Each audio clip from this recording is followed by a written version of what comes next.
When Cyrus turns around, Charlie's not there. Meanwhile, Oh no, okay.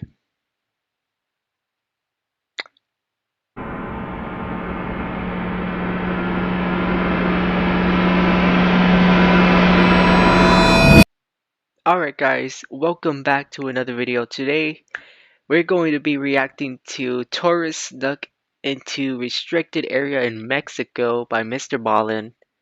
I love his videos. I think he is the best, if not one of the best, storytelling YouTubers out there because he just puts in every single detail. He adds good detail into his content.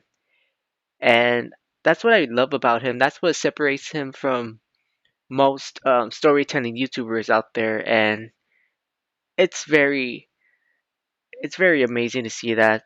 And yeah, be sure to check out his channel, guys. Go to the original video, watch it. Check out his other videos too. Go subscribe to the guy.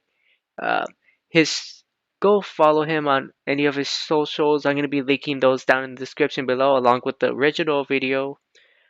This guy is really talented, and go show him some love and support, guys. He really does deserve it with all the effort he puts into his videos. You really, if you're not watching MrBallen, you're missing out. That's what I'm saying. But yeah, let's see what kind of stuff we're getting into in this video. Tourists snuck into restricted area in Mexico by MrBallen. Let's do this. in 2021, a mother and her two sons were on vacation in Cancun, Mexico. One night, while they were staying at their resort, all the kids were invited to play in this big game of resort-wide hide-and-seek, where the Right? hotel staff would count and the kids would hide. And so one of this woman's sons decided he wanted to play, and after the staff began counting, he took off running. And after only a few seconds, he finds the perfect hiding spot. It's this little nook tucked away in the darkness right on the edge of the hotel's property. Right? But after he got down in this little space and he tucked down and he's hiding, he realized he was not alone. But before we get into that story, okay. if you're a fan of the strange, dark, and mysterious delivered in story format, then you've come to the right place because that's all we do, and we upload once a week. So, if that's of interest to you, the next time you're serving ice cream at the local county fair and the like button comes up to you and asks for a vanilla cone, give them one, but don't use vanilla ice cream, use vanilla mayonnaise. Also, please subscribe to our channel and turn on all notifications so you don't miss any of our weekly uploads. Okay, let's get into today's story. Wait.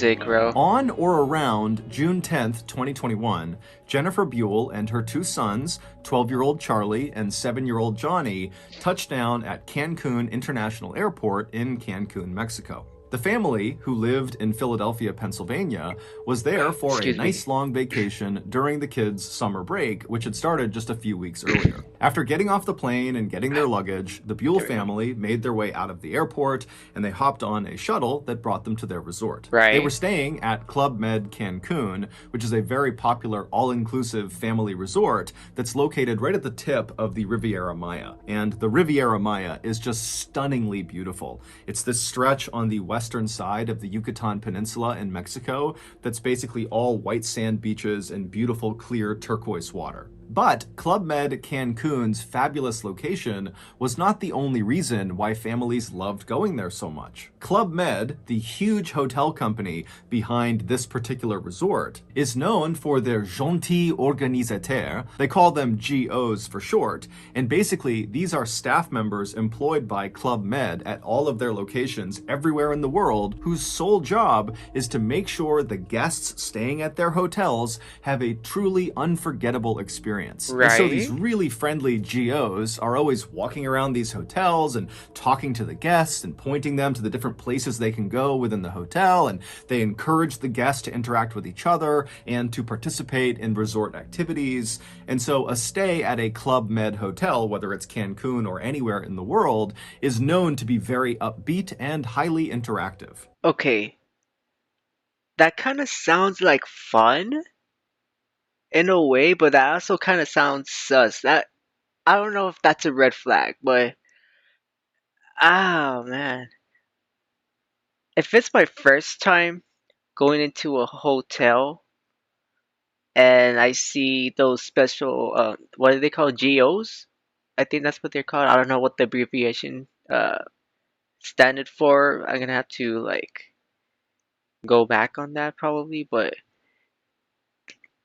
I don't know if that would be sus or not. Let me know in the comments. Would you be sus if there were employees acting like that, and it's your first time, going into that hotel? Let me know in the comments.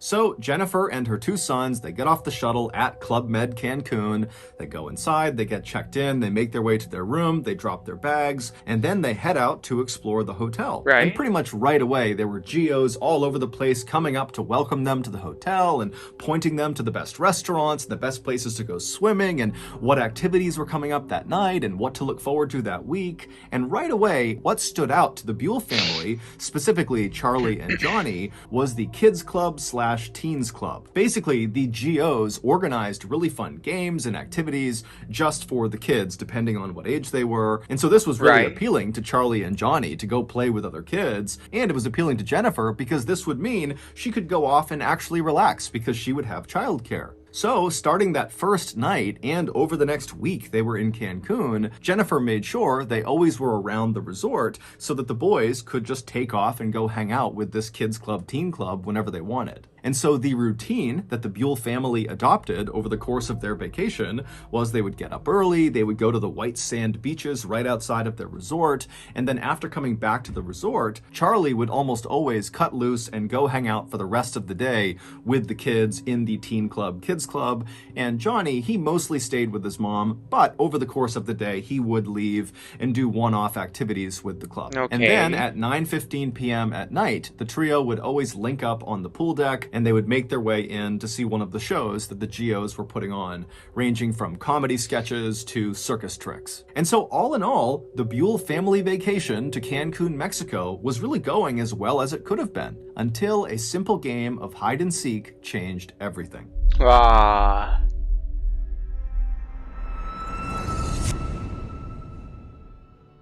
Today's video is sponsored by Rocket Money, formerly Truebill. When you become an adult, two things always happen. Number one, you immediately develop flu-like symptoms and they never really go away. And two, you sign up at the 400,000 yen annual subscription level to swearatawalrus.com, the beloved company that allows people to scream obscenities right at walruses' stupid faces, either in person or on a Zoom call. And while, What? of course, really giving it to a walrus is totally exhilarating, it is a fleeting pleasure. After all, studies have shown the average adult only cusses out 2.3 walrus before moving on to swearing at other animals like the ancient Egyptian Sphinx or various sea serpents. But the problem is, when we all inevitably What? fall out of love with swearatawalrus.com, we often, me included, forget to cancel our costly subscription. And this is why I signed up for Rocket Money. Rocket Money is the all-in-one finance platform that helps you save more and spend less. They do this in a variety of ways, including renegotiating your bills, from your internet service bills to your cable and phone bills. Rocket Money will alert you of important changes that impact your credit score, and they will give you insights to improve it. And most importantly, Rocket Money will scan the internet for all those random subscriptions subscriptions you've forgotten about, like sweartowalrus.com, and they will cancel them for you. So, if you like berating walruses and not losing money, then Rocket Money is for you. To save more and spend less, join the 3.4 million members using Rocket Money. And I got the hookup. Go to rocketmoney.com/MrBallen or click the link in the description below. That's rocketmoney.com/MrBallen to get started for free. Okay, back to the story. Here we go. Let's do this. On June 18th, so roughly 1 week after the Buell family had arrived in Mexico, the family got up and they began their typical vacation routine. They headed to the beach, and then afterwards, Charlie broke off and went to spend time with the kids at the Teen Club Kids Club, and Johnny and Jennifer, they mostly stayed together for the rest of the afternoon. Okay. That evening, around 8:30 p.m., after all three of the Buells had had dinner, they decided to split up before rejoining at 9:15 to go in and see a show. Johnny wanted to head downstairs and go see a kids-only show. Jennifer wanted to head up to the second level to have chocolate fondue dessert with a friend she had made at the resort, and Charlie wanted to meet up with his friends from the Kids Club Teens Club out on the pool deck, where the GOs were organizing a big game of hide and seek. And so after watching his mother walk upstairs to the fondue restaurant and watching his younger brother head downstairs to the kids-only show, Charlie turned and ran towards the pool deck. And when he got there, he immediately linked up with his best friend from the vacation, a 13-year-old named Cyrus. And very quickly after that, the GOs who were on the pool deck with all these other kids that were out there, they said, okay, we're going to start counting. You guys all hide. And so the GOs, they walked to the side of this big pool deck, they covered their eyes, they began counting, and all the kids, Charlie and Cyrus included, scattered to find the best hiding spot. And right away, as Charlie and Cyrus are looking for places to hide, they're seeing the other kids are taking up all the best hiding spots. And so for a second, they're panicking. They're not going to have a good spot. Then both of the boys looked over to the side of the pool deck, and they realize there is a perfect hiding spot that nobody's taken. Around the outside of this huge open-air pool deck was a metal fence. It was only a couple of feet tall, and it was made up of metal bars so you could see right through it. It was basically in place just to denote the edges of the resort property, and on Wait. Let me examine it again. the side of this huge open-air pool deck was a metal fence. It was only a couple of feet tall. Okay, so it's like, okay, metal gate. And it was made up of metal bars so you could see right through it. It was basically in place just to denote the edges of the resort property. Oh, okay. And on one length of this perimeter fence, the south side of this fence, there was a gate built into this fence. And this gate was almost always closed and locked. Right. The only time it was opened was when a GO or another hotel staff member would open it to lead guests out of the resort property to go off and do some excursion. But for some reason, on the night of June 18th, this fence was wide open. On the other side of this fence was just a small rectangular platform that jutted out about 10 feet from the pool deck, same level as the pool deck. And if you were standing on this platform with your back to the pool deck, on your left side would be a very small flight of stairs, just a couple of steps going down. And so Charlie and Cyrus, they look over and they see this gate is open, and they know there are those stairs kind of tucked down below the platform, and they're thinking, if we crouch down on those steps, no one will see us from the pool deck. We'll be obscured from view.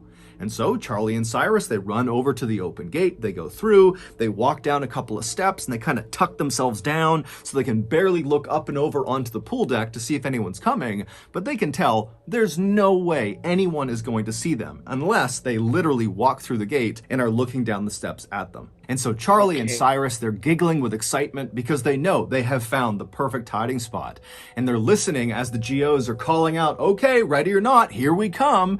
And after a couple of minutes, they're hearing the sound of the GOs finding all the other kids all over the pool deck. You know, there were some really good hiding spots, but eventually all the kids are found except for Charlie and Cyrus. And so Charlie and Cyrus, they start looking at each other and they're really excited about this, but they know no one's going to find them. But right before Cyrus and Charlie stood up and revealed themselves, Cyrus happened to notice there was a hose, like a garden hose, that was draped down the steps that they were on, and for some Oh no. reason, the water was turned on. And so Cyrus grabbed the hose, and as he stood up, turning away from Charlie, he began spraying the water onto the pool deck, onto the GOs and all the kids who didn't know where they were. And so everybody on the pool deck is suddenly laughing and running away from the water. It's totally chaos, and Cyrus thinks it's hysterical. He's still just spraying everybody down. And then at some point, Cyrus stops Okay. and turns to see what Charlie's reaction is to this absolute bedlam that he's created on the pool deck. But when Cyrus turns around, Charlie's not there.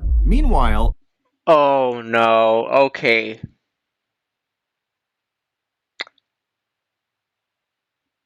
This just went from 0 to 100 real quick. Okay.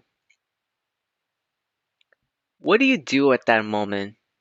You're having fun, right? You're spraying water all over everyone there with the hose, and it's getting all over everyone's, at the pool and everything. But then you turn to your friend, right? And then all of a sudden you realize he's not there next to you anymore. He is gone.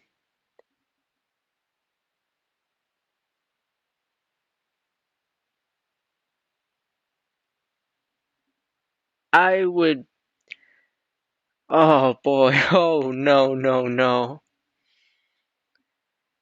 I would panic. two other hotel guests who had nothing to do with this game of hide and seek. It was a mother and her adult son. They were having a meal up in the second floor restaurant that overlooked the pool deck. And as they're sitting there enjoying their meal, they suddenly hear the sound of boys screaming. Now, immediately, they both can tell this is not a play scream. Someone is actually in danger, someone is hurt, something's going on here, and they try to look down onto the pool deck where these screams seem to be coming from, but they can't tell. It's dark out there, they can't see what's going on, and so acting on instinct, the woman and her son just stand up and start running through the restaurant and making their way downstairs. And as they're Okay. Question. If you're in your room and all of a sudden you just hear random screaming, like kids screaming in the middle of the night, what do you do? Do you go out and like help them, or do you just ignore it and just cuz I might sound like a bad person for this, but I'm ignoring it because I do not want to die. I'm sorry, but I I'm ignoring it and pretending I never heard it, and I'm going about my day. You know, not gonna end up in any sort of situation. Just saying.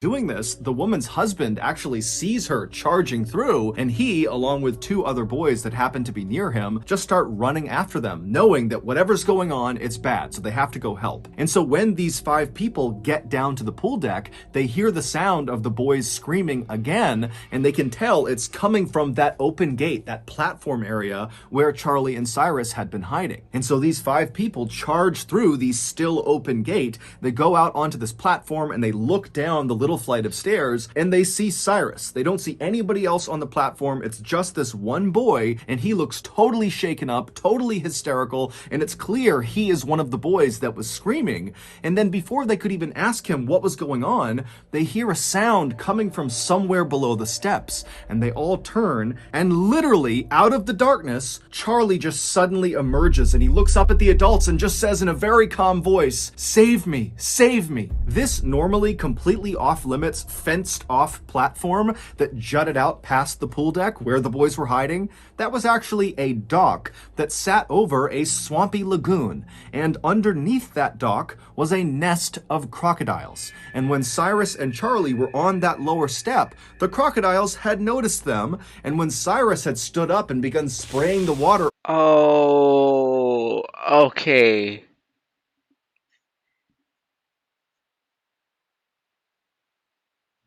Oh no.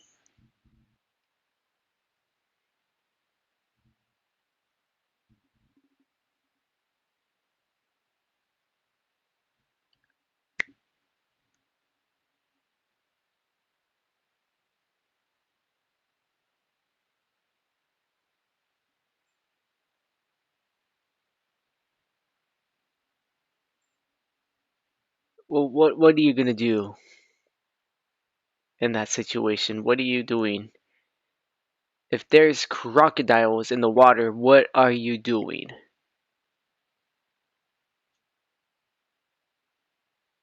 Your chances of survival start running low.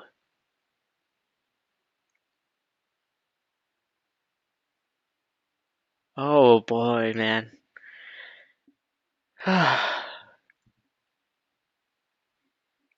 This is why I do not ever go to the beach, or this is why I don't go to the ocean whatsoever. I don't go swimming cuz of stuff like this. I don't want to. I'm not trying to run into alligators or crocodiles or any sort of um, water predators. You know what I mean? Onto the pool deck, one of those crocodiles, a 13-foot monster, had come out of the water, turned around, and literally leapt up onto those steps, bit Charlie by the leg, and pulled him into the water. The screams that woman and her son had heard while they were in that restaurant were Cyrus's and Charlie's, because initially when Charlie was pulled into the water, he didn't go directly under. And so Cyrus had managed to grab onto Charlie's arms, and he was trying to pull Charlie out of the crocodile's mouth, and the two of them were screaming for help. But by the time that woman and the other four people got down to the platform, Cyrus lost his grip on Charlie, and the croc and Charlie went under the water. And so those five people were standing there when the crocodile and Charlie just came back out of the water. And that's when Charlie was saying, "Save me, save me." He was in the crocodile's mouth. And Oh when these my five people saw gosh. Charlie and understood what was going on, without any hesitation, the adults leapt into the dark lagoon waters that are clearly infested with crocodiles and began beating the crap out of this crocodile. And while this melee is happening, Okay. Those guys are very brave for doing that. I would be no. I wouldn't be going in there. Cause first off, I don't know how to swim. Second of all, that's an alligator. A 13. What do you say? It was 13-foot alligator. No, thank you. I'm not gonna deal with that. I don't want to get bit by an alligator. I want to keep all my limbs. Thank you very much.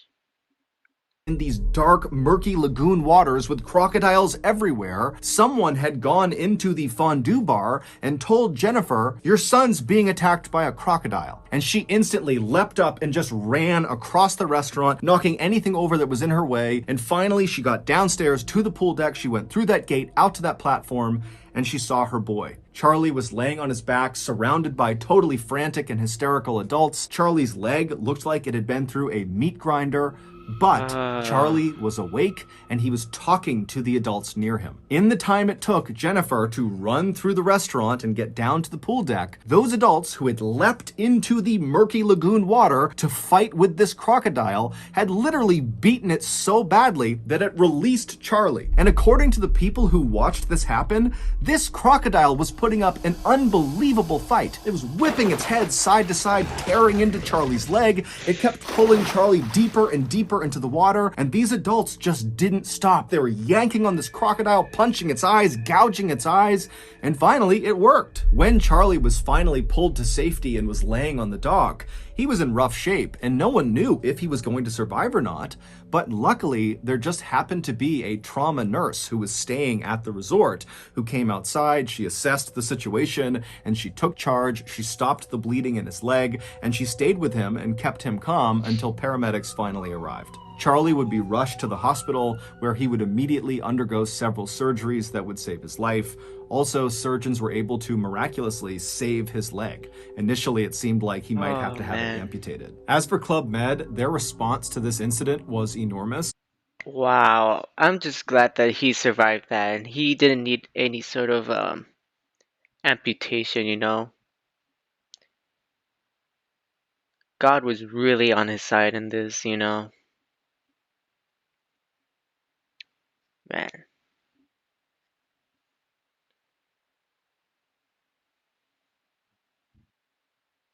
Gotta count your blessings. Not only did they pay for all of Charlie's medical bills, but they also invested a lot of money into securing not only that fence and gate that led to the dock where he was attacked, but also just generally speaking around the resort to make sure there were no more attacks. Today, Charlie is back in Philadelphia, Pennsylvania with his family, and considering the horrible trauma he went through, he's remarkably well adjusted. In fact, in the Halloween that followed this attack, Charlie dressed up as a crocodile. Wow.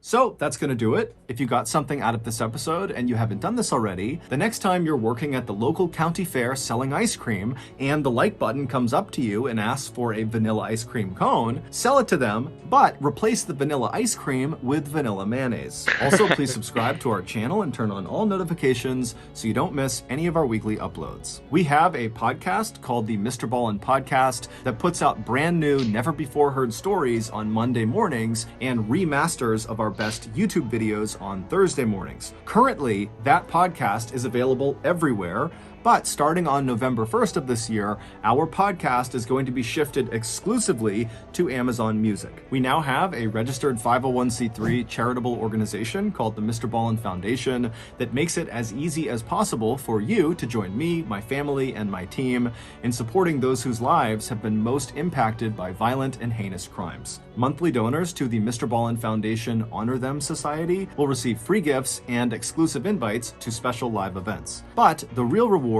is helping to rewrite the ending to the story for victims of violent crime. Go to MrBallen.Foundation and click on Get Involved to join the Honor Them Society today. We also have 2 additional YouTube channels. One is called MrBallen Shorts. The other is called MrBallen en Espanol. We also have a Facebook, Snapchat, and TikTok page, all called MrBallen, that put out near daily content. If you want to get in touch with me, please follow me on any major social media platform and then send me a direct message. My username is just @MrBallen, and I really do read the majority of my DMs. We also have some really cool merchandise, so head on over to shopmrballen.com to have a look. And if you have a story suggestion, please submit it to our subreddit, just called MrBallen. It's linked in the description below. So whether I see you on Twitter, Instagram, TikTok, Reddit, YouTube, Facebook, other YouTube channels, the podcast, wherever, just know that I really appreciate your support. And until next time, that's going to do it. See ya. Yeah, guys, go check out his socials, go check out his Twitter, Instagram, his podcast, his other channels that he does. I'm gonna link his socials down in the description down below. I'm gonna link his the original video in the description as well. So go to his channel, show him some support, show him some love. He really does amazing job with his content, He really deserves all the credit he gets for making content like this. I think he's the best, if not one of the best storytelling YouTubers out there. But yeah, I hope you enjoyed my reaction to this. That that is amazing though that he survived that, and I'm just glad he's okay and that the whole family is okay and that even the friend, his friend Cyrus is okay. You know, God was watching over him that day. Count your blessings, guys. No, like make sure to don't take any single day for granted because you don't know what's gonna happen. Like anything can happen any day, anytime, anywhere. Just don't ever take it for granted. But yeah, I hope you enjoyed my video. If you loved my reaction, be sure to like, comment, subscribe for more, and share this video. Turn on post notifications so that way you don't miss any single upload I do on this channel. I do reactions and gaming on this channel. And tomorrow I will be doing my live stream as well for WWE Extreme Rules 2022. So look forward to that. But other than that, I'll see you on the next one. Peace out, guys.